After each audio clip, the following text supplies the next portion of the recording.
மருத்துவ வரலாற்றில் வில்லியம் வாரிக் கார்டோசோடைய மிக முக்கியமான பணிகள் என்னென்னன்றதை பார்க்கலாம். வில்லியம் வாரிக் கார்டோசோ அமெரிக்காவை சேர்ந்த ஒரு மருத்துவர் மற்றும் குழந்தைகள் நல மருத்துவர். இவர் 1905 ஏப்ரல் 6 அன்னைக்கு யுனைடெட் ஸ்டேட்ஸில் இருக்கிற வாஷிங்டன் டிசியில் பிறந்தாங்க. இவர் ஒரு ஆப்பிரிக்கன் அமெரிக்கன், அதாவது கருப்பினத்தை சேர்ந்தவர். இவர் 1933ஆம் ஆண்டு யுனைடெட் ஸ்டேட்ஸில் இருக்கிற ஒஹாயோடைய கொலம்பஸில் இருக்கிற ஒஹாயோ ஸ்டேட் யூனிவர்சிட்டியிலேருந்து டாக்டர் ஆஃப் மெடிசன் அப்படின்ற எம்டி டிகிரியை பெற்றாங்க. பின்னர் வில்லியம் வாரிக் கார்டோசோ மருத்துவ பயிற்சியை பெற்று ஒரு மருத்துவர் ஆனாங்க. அதைத் தொடர்ந்து 1935ஆம் ஆண்டு யுனைடெட் ஸ்டேட்ஸில் இருக்கிற இல்லினோயோடைய சிகாகோவில் இருக்கிற ப்ராவிடன்ட் ஹாஸ்பிட்டல்லையும் லரி சில்ட்ரன்ஸ் ஹாஸ்பிட்டல்லையும் பீடியாட்ரிக்ஸில் ஃபெல்லோஷிப்ஸை இவர் பெற்றாங்க. பின்னர் இவர் குழந்தைகள் நல மருத்துவத்தில் பயிற்சி பெற தொடங்கியிருந்தாங்க. மேலும் குழந்தைகள் நல மருத்துவத்தில் ஆராய்ச்சிகளையும் மேற்கொள்ள தொடங்கியிருந்தாங்க. குறிப்பாக சிக்கல் செல் அனீமியா அப்படின்ற ஒரு வகையான இரத்த சோகை குறித்து தான் இவருடைய ஆராய்ச்சிகளை தொடங்கியிருந்தாங்க. அதாவது சிக்கல் செல் டிசீஸ் அப்படின்னு ஒரு வகையான group of haemoglobin blood disorders இருக்குது. அதில் ஒரு டைப்பு தான் இந்த சிக்கல் செல் அனீமியா அப்படின்றது. இந்த சிக்கல் செல் அனீமியா ஏற்பட்டால் ரெட் பிளட் செல்ஸ், அதாவது இந்த சிவப்பு இரத்த அணுக்கள், அதனுடைய வடிவமானது சிக்கல் ஷேப்பில் மாறிடும். அதாவது பொதுவாக ரெட் பிளட் செல்ஸ் ஆனது ரவுண்ட் ஷேப்பில் தான் இருக்கும். அதே இந்த சிக்கல் செல் அனிமியா அப்படின்ற இந்த ஒரு இரத்த சோகையினால் பாதிக்கப்பட்டால் அப்போ அந்த பிளட் செல்ஸ் ஆனது அருவா ஷேப்பில் அப்படியே சிக்கல் ஷேப்பில் மாறிடும். அதனால தான் இதுக்கு சிக்கல் செல் அனீமியா அப்படின்னு பேர். அது மட்டும் இல்லாமல் இந்த சிக்கல் செல் அனீமியா ஏற்பட்டால் பல பாதிப்புகள் ஏற்படும். அதில் குறிப்பாக பொதுவாக இந்த ரெட் பிளட் செல்ஸ் ரவுண்ட் ஷேப்பில் இருக்கிறனால நம்மளுடைய இரத்த நாளங்களுக்குள்ளே அது ஈஸியாக பயணிக்கும். அதே இந்த சிக்கல் ஷேப்பில் இந்த பிளட் செல்ஸ் எல்லாம் மாறிடுச்சு அப்படின்னா அப்போ இரத்த நாளங்களுக்குள்ளே அது வேகமாக பயணிக்க முடியாது. எங்கேயாவது இரத்த நாளங்களுக்குள்ளே சிக்கிறதுக்கு வாய்ப்பு இருக்குது. அது மட்டும் இல்லாமல் இந்த ரவுண்டாக இருக்கக்கூடிய சாதாரணமான ரெட் பிளட் செல்ஸ் அதனுடைய லைஃப் டைம் கிட்டத்தட்ட 120 நாள். அதே இந்த சிக்கல் வடிவில் இந்த பிளட் செல்ஸ் மாறிடுச்சு அப்படின்னா அப்போ அதனுடைய லைஃப் டைம் அதிகபட்சம் 20 நாள் தான். ஸோ இந்த மாதிரி இருக்கிறனால பல பாதிப்புகள் ஏற்படும். அது மட்டும் இல்லாமல் சாதாரணமான ரெட் பிளட் செல்ஸ் ஆனது மென்மையாக இருக்கும். அதே இந்த சிக்கல் ஷேப்பில் மாறின பிளட் செல்ஸ் அது ஹார்டாக இருக்கும். அதனாலேயே இந்த இரத்த நாளங்களுக்குள்ளே எங்கேயாவது போய் அடைச்சிரும். அப்படி அடைக்கிறதன் காரணமாக அந்த இரத்த நாளங்கள் அடைக்கப்படுறதுனால அந்த இடங்களில் சரியாக ரத்தம் போகாமல் வலி ஏற்படும். அது ஒரு பிரச்சனை. அதுக்கப்புறம் இந்த சிக்கல் செல் அனீமியானால் இன்னும் சில பாதிப்புகள் ஏற்படும். குறிப்பாக இந்த பிளட் செல்ஸ் எல்லாம் வேகமாக அழிஞ்சிக்கிட்டே வரும். இதனால் மூச்சு திணறல், அதாவது ஆக்சிஜன் சரியாக நம்மளுடைய உறுப்புகளுக்கு கிடைக்காம நமக்கு பயங்கரமாக மூச்சு திணறல் ஏற்படும். அது மட்டும் இல்லாமல் உறுப்புகள் கொஞ்சம் கொஞ்சமாக இந்த கல்லீரலாக இருக்கட்டும், சிறுநீரகமாக இருக்கட்டும், மூளையாக இருக்கட்டும், இந்த மாதிரி உறுப்புகளெல்லாம் பாதிப்படைய ஆரம்பிச்சிடும். அது ஓரளவுக்கு மேலே இந்த சிக்கல் செல் அனீமியாவை கண்டறியாமல் இருந்தால் இது பெரிய பாதிப்பை ஸ்ட்ரோக் அளவுக்கு கூட கொண்டு போய் விட்டுரும். அதையும் தாண்டி உயிரிழப்பையும் ஏற்படுத்தும். ஸோ இப்பேற்பட்ட இந்த சிக்கல் செல் அனீமியா பற்றி தான் இவர் ஆய்வுகளை செஞ்சு வந்தாங்க. அந்த காலத்துலலாம் நான் இப்போ சொன்ன மாதிரி சிக்கல் செல் அனீமியா ஏற்பட்டால் இந்த மாதிரி பாதிப்பு ஏற்படும் அப்படின்றதெல்லாம் அறியப்படலை. அப்பேற்பட்ட காலம் இது. அப்போ தான் இவர் அதை பற்றி ஆய்வு செஞ்சு வந்தாங்க. ஆய்வு செஞ்சு சில முக்கியமான விஷயங்களை இவர் கண்டறிஞ்சாங்க. அதில் ஒன்று, இந்த சிக்கல் செல் அனீமியாவானது கருப்பினத்தை சேர்ந்தவங்களுக்கு தான் அதிகமாக இருக்குது, ஆப்பிரிக்கன் அமெரிக்கன்ஸுக்கு தான் அதிகமாக இருக்குது அப்படின்றத இவர் கண்டறிஞ்சாங்க. மேலும் கிட்டத்தட்ட 40 நோயாளிகள், கருப்பினத்தை சேர்ந்த சிக்கல் செல் அனீமியானால் பாதிக்கப்பட்ட 40 நோயாளிகளை இவர் பரிசோதனை பண்ணாங்க. அப்படி பரிசோதனை பண்ணி இவர் கண்டறிஞ்ச விஷயங்களை 1937 இந்த காலகட்டத்தில் இம்யூனாலஜிக் ஸ்டடீஸ் இன் சிக்கல் செல் அனீமியா அப்படின்ற டைட்டிலில் ஒரு ஒர்க்காக வெளியிட்டாங்க. இது மோஸ்ட் இன்ஃப்ளூயன்ஷியல் ஒர்க்காக இருந்தது. அதே மாதிரியே the hereditary and racial aspects of sickle cell anaemia அப்படின்ற டைட்டிலில் இன்னொரு ஒர்க்கையும் அதே காலத்தில் வெளியிட்டாங்க. பிறகு 1937 அப்போ தான் இவர் யுனைடெட் ஸ்டேட்ஸோடைய வாஷிங்டன் டிசியில் இருக்கிற Harvard university college of medicine அங்கே இவர் வில்லியம் வாரிக் கார்டோசோ டீச்சிங் கெரியரை ஸ்டார்ட் பண்ணாங்க.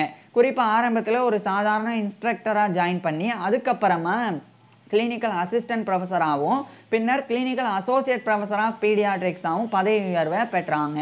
மேலும் அதே ஹார்வர்ட் யூனிவர்சிட்டியை சார்ந்த ஹார்வர்ட் யூனிவர்சிட்டி ஹாஸ்பிட்டல், அது ஃப்ரீட்மண்ட் ஹாஸ்பிட்டல் அப்படின்னும் அழைக்கப்படும். அந்த ஃப்ரீட்மண்ட்ஸ் ஹாஸ்பிட்டலில் இவர் ஒரு பீடியாட்ரிஷியன் குழந்தை மருத்துவராக ஜாயின் பண்ணாங்க. குறிப்பாக அதனுடைய கேஸ்ட்ரோ என்ட்ராலஜிக் கிளினிக் ஃப்ரீட்மண்ட்ஸ் ஹாஸ்பிட்டலில் இருக்குது. ஸோ அந்த பிரிவில் இவர் ஜாயின் பண்ணி ஒர்க் பண்ண ஆரம்பிக்கிறாங்க. ஸோ அப்போ இவர் ஏற்கனவே வெளியிட்டிருந்த அந்த 2 ஒர்க்ஸு அதில் பல விஷயங்களை இவர் குறிப்பிட்டிருந்தாங்க. அதில் ஒன்று நான் ஏற்கனவே சொன்ன மாதிரி ஆப்பிரிக்கன் அமெரிக்கன்ஸுக்கு இது அதிகமாக ஏற்படுது, அதை இவர் கண்டறிஞ்சிருந்தாங்க.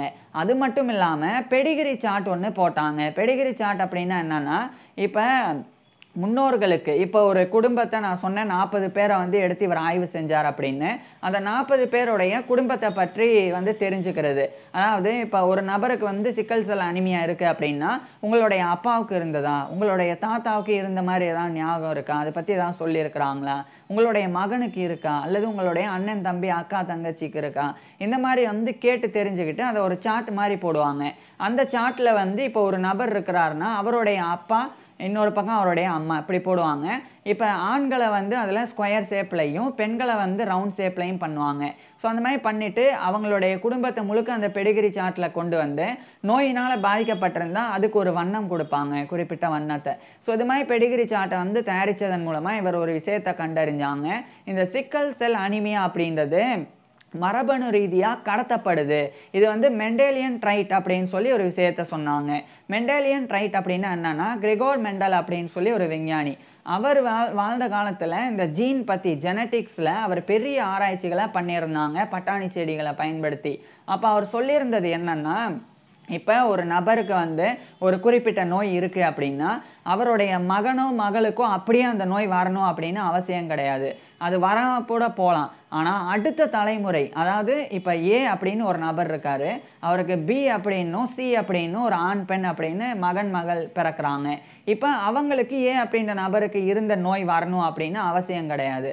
ஆனால் அந்த பிசிக்கு பிறக்கக்கூடிய குழந்தைகள் இஓ எஃப்ஓ அந்த மாதிரி பிறக்கிறாங்க அப்படின்னா அவங்களுக்கு அந்த ஏ அப்படின்ற அந்த தாத்தா, அந்த இஎஃப்ஓடைய தாத்தாவுக்கு இருந்த அந்த நோய் வரும். ஸோ இதுதான் மெண்டேலியன் ட்ரைட் அப்படின்றது. அதாவது ஒரு தலைமுறையில் ஒரு நோய் தோன்றி அடுத்த தலைமுறையில் அந்த நோய் இல்லாமல் போனாலும் 3ஆம் தலைமுறையில் அந்த நோய் வர்றதுக்கு வாய்ப்பு இருக்குது. ஸோ இதான் மெண்டேலியன் ட்ரைட் அப்படின்றது. அதை தான் இவர் வில்லியம் வாரிக் கார்டோசோ மேற்கோள் காட்டினாங்க. கருப்பினத்தை சேர்ந்த சில நபர்களினுடைய முன்னோர்களுக்கு இந்த நோய் இருந்திருந்தா, இந்த சிக்கல் செல் அனிமியா இருந்திருந்தா அது அப்படியே பின்தொடர்ந்து வருது அப்படின்றத சொன்னாங்க. அதில் ஒரு விஷயத்த சொல்லியிருந்தாங்க. அதாவது இந்த நடுவில் சில நபர்களுக்கு வராமல் இருக்கிற காரணம் என்னென்னா, அவங்களுக்கு வராமல் இருந்தாலும் அவங்களுடைய ஜீனில் இந்த பிரச்சனை இருந்தே இருக்கும் அப்படின்றது. இப்போ இதை புரிகிற மாதிரி சொல்கிறேன். இதை 4 விதமாக இவர் சொன்னாங்க. இப்போ ஏ அப்படின்னு ஒரு தாத்தா இருக்காருன்னு வச்சுக்குவோம். அவருக்கு சிக்கல் செல் அனிமியா இருந்திருக்கு. இப்போ பிசி அப்படின்னு சொல்லி 2 பேர் இருக்கிறாங்க. அந்த 2 பேரில் பி அப்படின்றது பெண்ணும் சி அப்படின்றது ஆண் அப்படின்னு வச்சுக்கோங்க. இவங்க 2 பேரும் கல்யாணம் பண்ணியிருக்கிறாங்க. இப்போ இந்த சி அப்படின்ற ஆண், அவருடைய அப்பா தான் ஏ அப்படின்னு வச்சுக்குவோம். இப்போ இந்த ஏ அப்படின்ற நபரினுடைய அந்த சிக்கல் செல் அனிமியா பாதிக்கப்பட்ட அந்த ஜீன் அது இந்த சி அப்படின்ற அந்த ஒரு நபருக்கு இருக்குது அப்படின்னு வச்சுக்குவோம்.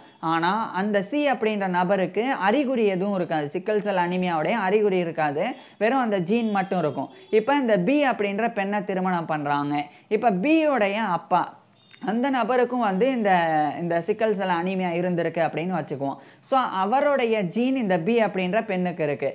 இப்போ பி அப்படின்ற சி அப்படின்ற 2 பேரும் இணைகிறாங்க. இப்போ இணைஞ்சு குழந்தை பிறக்கும்போது இப்போ இ அப்படின்னு ஒரு குழந்தை பிறக்குது அப்படின்னா அந்த இ அப்படின்ற குழந்தைக்கு சிக்கல் செல் அனீமியா வர்றதுக்கு அதிகப்படியான வாய்ப்பு இருக்குது.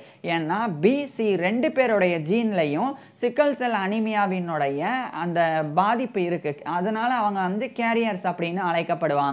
ஸோ அவங்களுக்கு அறிகுறி எதுவும் இல்லை, அவங்களுக்கு சிக்கல் செல் அனீமியாலாம் இல்லை. ஆனால் அந்த 2 பேருக்கு சிக்கல் செல் அனீமியாவினுடைய ஜீன் இருக்குது அவங்களுடைய அப்பாக்கள் மூலமாக. ஸோ அது ரெண்டும் இணையும் போது இப்போ அவங்களுக்கு பிறக்கக்கூடிய குழந்தைகளுக்கு சிக்கல் செல் அனீமியா அறிகுறியோட பாதிப்பாகவே ஏற்படுறதுக்கு வாய்ப்பு இருக்குது. இப்போ இன்னொரு சினாரியோ இது ஒன்று. இன்னொன்று என்னென்னா, இப்போ பிசி இந்த 2 பேரில் சி அப்படின்ற நபருக்கு மட்டும் அந்த ஜீன் இருக்குது. ஆனால் பி அப்படின்ற பெண்ணுக்கு வந்து இந்த சிக்கல் செல் அனீமியாவினுடைய அந்த ஜீன் இல்லை. அப்போ 2 பேரும் சேர்ந்து ஒரு குழந்தை பிறக்கும்போது அந்த குழந்தைக்கு சிக்கல் செல் அனீமியா இருக்கணும் அப்படின்னு அவசியம் கிடையாது. வெறும் ஜீன் மட்டும்தான் வந்து கடத்தப்படுமே ஒழிய அவங்களுக்கு அந்த குழந்தைக்கு வந்து அந்த அந்த சிக்கல் செல் அனீமியா ஏற்படாது. ஸோ இந்த மாதிரி இன்னொன்று என்னென்னா, இப்போ பி அப்படின்ற பெண்ணுக்கு இருக்குது ஜீனு, ஆனால் சி அப்படின்ற ஆணுக்கு இல்லை. அப்போவும் இதே தான் நடக்கும். இப்போ பிக்கும் இல்லை சிக்கும் இல்லை அப்படின்னா அப்போ பிறக்கக்கூடிய குழந்தைக்கு இந்த சிக்கல் செல் அனீமியா ஏற்படுறது ரொம்ப ரேர் தான், ஏற்படவே செய்யாது. ஸோ இதுதான் வந்து தலைமுறை எப்படி மாறி எந்த மாதிரி மாற்றம் அடையுது அப்படின்றத வில்லியம் வாரி கார்டோசோ சொல்லியிருந்தாங்க. இதுக்கப்புறம் தான் அப்போ உண்மையிலேயே இந்த சிக்கல் செல் அனீமியா எப்படி வந்து பரவுது, அப்போ இது எப்படி ஏற்படுது, அந்த புரிதலெல்லாம் ஏற்பட்டது. ஸோ இது மரபணு ரீதியாக ஏற்படுது அப்படின்னு இந்த புரிதலை ஏற்படுத்தினது வில்லியம் வாரி கார்டோசோ தான். இது எந்த அளவுக்கு முக்கியத்துவம் வாய்ந்ததாக இருந்ததுன்னா, ஆப்பிரிக்கன் அமெரிக்கன்ஸுக்கு தான் இது அதிகமாக வருது அப்படின்னு தெரிஞ்ச உடனே, அதுலேயும் குறிப்பாக பிறந்து 5லேருந்து 6 மாத குழந்தைக்கே வந்து இந்த சிக்கல் செல் அனீமியா ஏற்படும். அது காலம் முழுக்க இருக்கும், அதை முழுசாக குணப்படுத்த முடியாது. ஸோ இதை முன்கூட்டியே தெரிஞ்சுக்கிட்டால் பல பாதிப்புகள் உறுப்புகளெல்லாம் சேதமடைகிறதுக்கு முன்னாடியே சிக்கல் செல் அனீமியா இருக்குது அப்படின்னு தெரிஞ்சுக்கிட்டால் அவங்களுக்கு அவங்களுடைய சைடு எஃபெக்ட்ஸை மற்ற பாதிப்புகளெல்லாம் கட்டுப்படுத்துறதுக்கு மருந்துகளை முன்கூட்டியே கொடுக்க முடியும். அதன் மூலமாக அவங்களுடைய வாழ்நாளை நீட்டிக்க முடியும். ஸோ அதனால் வில்லியம் வாரி கார்டோசோ ஒரு முக்கியமான விஷயம் பண்ணாங்க. ஸ்க்ரீனிங் டெஸ்ட்டை கொண்டு வரணும். சிக்கல் செல் அனீமியா இருக்கா அப்படின்னு குழந்தைகளுக்கு, பிறந்த ஆப்பிரிக்கன் அமெரிக்க குழந்தைகளுக்கு உடனடியாக வந்து ஆய்வு செஞ்சு தெரிஞ்சுக்கணும் அப்படின்ற அந்த முறையை இவர் வந்து கொண்டு வந்தாங்க. இது பப்ளிக் ஹெல்த்தை மிகப்பெரிய அளவில் மேம்படுத்தினது. அதுக்கப்புறம் தான் ஒரு விஷயம் கண்டறியப்பட்டது. சிக்கல் செல் அனீமியா எப்படி கருப்பினத்தை சேர்ந்தவங்களுக்கு மட்டும் இருக்குது அப்படின்னா அதுக்கு மலேரியா தான் காரணம். அதாவது ஆப்பிரிக்காவில் வாழக்கூடிய மக்களுக்கு அந்த காலத்தில் அதிகமாக மலேரியா பாதிப்பு ஏற்பட்டு வந்தது. அந்த மலேரியாவை ஏற்படுத்தக்கூடியது பிளாஸ்மோடியம் அப்படின்ற ஒரு வகையான கிருமி தான். அந்த கிருமி வந்து பாதிப்பு ஏற்படுது அந்த கிருமி தொற்று ஏற்பட்டு மலேரியா பாதிப்பு ஏற்படுது அப்படின்னா அதில் இருந்து தன்னுடைய உடல் காத்துக்கிறதுக்காக இந்த ரெட் பிளட் செல்ஸ், ஏன்னா மலேரியாவானது ரெட் பிளட் செல்ஸை தான் தாக்கும். ஸோ அதிலிருந்து தன்னை காப்பாற்றிக்கிறதுக்காக தான் அந்த ரெட் பிளட் செல்ஸ் வந்து ஹார்டாக மாறுது. ஹார்டாக மாறி அது சிக்கல் ஷேப்பில் மாறி இருக்கு, அதாவது அருவா ஷேப்பில் வந்து மாறி இருக்கு அந்த கருப்பினத்தை சேர்ந்தவங்களுக்கு. பொதுவாக மலேரியா வெப்பமண்டல பகுதிகளில் தான் அதிகம் இருக்கும். ஸோ ஆப்பிரிக்கா அப்படின்றது அப்பேற்பட்ட பகுதி தான். அதனால தான் அந்த காலத்தில் அதிக மலேரியா தொற்று ஏற்பட்டது.